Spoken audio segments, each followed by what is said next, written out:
Hello అండి, మనం ఇంట్లో కాసుకునే నెయ్యి ఎక్కువ కాలం పాటు నిలవ ఉండి మంచి సువాసనతో ఉండాలంటే మనం మేగడని స్టోర్ చేసే విధానం బాగుండాలి. ఎక్కువ రోజుల పాటు మేగడ నిల్వ ఉంచకూడదు. వారం రోజులకు ఒకసారి నెయ్యి కాచేసుకోవాలి. అంతేకాకుండా ఈ చిన్న చిట్కా పాటించండి, నెయ్యి చాలా ఫ్రెష్గా ఉంటుంది. 4-5 తమలపాకులు తీసుకుని నీట్గా కడిగి ఇలా ఈ స్టేజ్లో నెయ్యి మరుగుతున్నప్పుడు అందులో వేసి మరగబెట్టాలి. బాగా నెయ్యి కాసేటప్పుడు మనం దగ్గరే ఉండాలి, సిమ్లోనే పెట్టుకోవాలి. గరిటె పెట్టి కలుపుతూ ఉండాలి, లేకపోతే ఫాస్ట్గా పొంగిపోతుంది.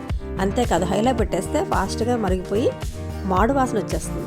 మనకి నెయ్యి బాగా మరిగిందని తెలియడం కోసం ఈ గోదావరి ఉంటుంది కదా, గోల్డెన్ బ్రౌన్ కలర్లోకి వచ్చాక ఆపేయాలి.